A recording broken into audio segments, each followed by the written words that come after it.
Hello everyone, welcome to episode 66 of Chatting with Anthony. Today's episode, in this episode, I'm going to implore you to remember why it is you started. Started what? Whatever it was, really.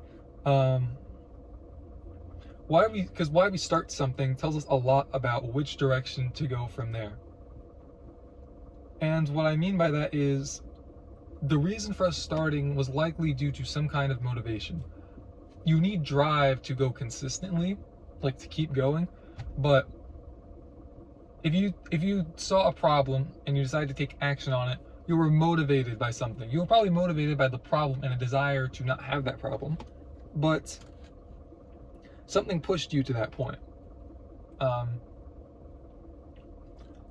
don't really have a good example for it. I guess you think of it like a car that's having a hard time starting, but like once you start it, you could probably like ride it for a while. But it took a lot of effort to get that first half mile in. But then like the next 29 and a half miles aren't really that bad. And that's what it is for a lot of people with weight loss or business or like a channel like this. Going back, like digging into, I know like David Goggins uses the analogy of like the cookie jar, of like you got to go back to, you have to remind yourself who you are, why you started these things, etc. And I think that concept is 100% correct. In regards to our motivation, it's on a spectrum again, but the two ends of it, so there's like the pure and logical side, and then there's the unpure or like dumb side of it. All right, like you could be motivated to do something, start solving a problem, and then realize how stupid the whole idea was. Now, some of it could be it was stupid to try and solve said problem because it didn't really need to be solved. You were addressing it as a problem when it wasn't really there. Or it was like, hey, I want to lose weight. What if I just stopped eating altogether? That's not going to go too well for you. I did actually hear about a guy who literally didn't eat for like, I don't know, he went like he was like morbidly obese, didn't eat for like 8 or 9 months and lost a bunch of weight and lived. Wouldn't recommend trying it, but I mean, it's possible. I guess I'll just throw that in there, but wouldn't recommend it. There's science behind why you shouldn't do that. I'd encourage you guys to look into that, but the reality is, just because it was like a bad decision to approach solving whatever it was in the manner that you are, it doesn't mean that solving said problem was a bad idea. You could take like you could take something that is logical, approach it in a manner that's dumb, and then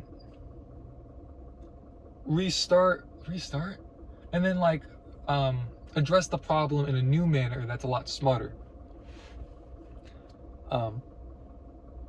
So I guess another thing too, I'm not gonna get into it in this video really, but don't be afraid of failure, right?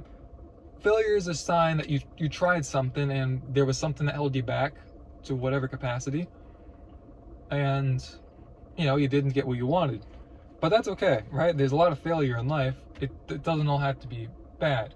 A lot of it is, but not all of it. And failure teaches you a lot of lessons, but I've done other videos on that, and we'll probably continue to do videos on that, so I won't go much further.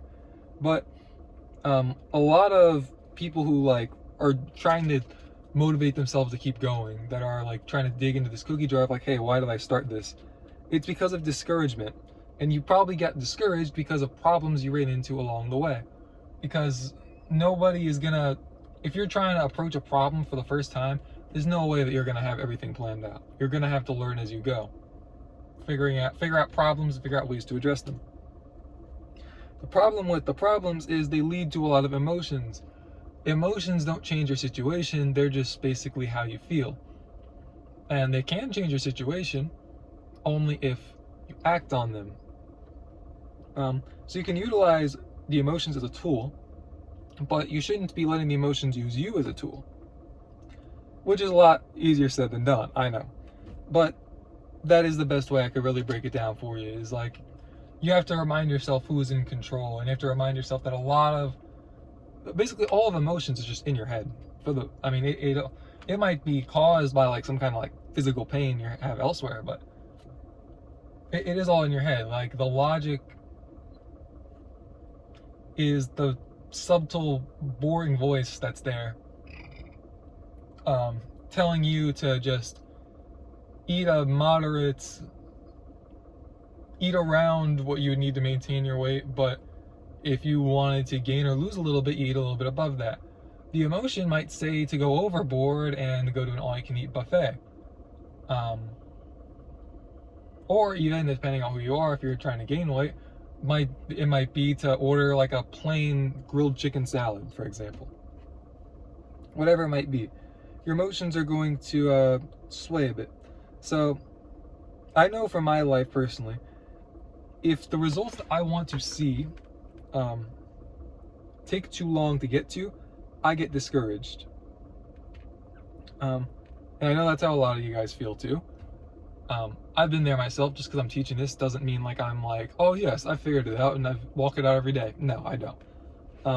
But if you still want those results, you still want to achieve those goals, you have to keep moving forward.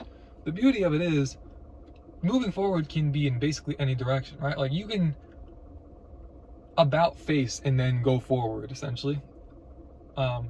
If what you were doing was that off base, to where you literally had to do a complete 180 to actually go forward, because you were literally going backwards prior to it, the goal is to keep making progress. The more progress you make, the more you should be able to learn from it. Well, I wouldn't even say the more you should learn from it, because I think you learn more from failure than from success. But still, like, obviously the goal of the failure, not the goal of the failure, the goal of learning from the failure is to succeed later on. So if you're having the success now, great. I would argue that a lot of people, the majority of people, start a project that is worth it. Maybe they don't approach it in the right way, but a lot of people probably aren't just starting something that is like literally so stupid that it shouldn't even have been taken up with to begin with. So I'm going to assume that includes you. So I'm going to encourage you to push forward. I do think that you should consult, counsel, I guess you could say. But consult the wisdom of others. Consult the people who you would consider to be wise people. Be careful with who you get the advice from, because some advice is so bad you'd be better off with none. But if you consult with people who have achieved at whatever it is you're trying to do, as long as they're not very, very dishonest, as long as they're not known to be very, very dishonest, you're likely going to be okay. But please, again, be careful. So that's all I have for this episode. You both will stay safe. God bless, and I will see you in the next one.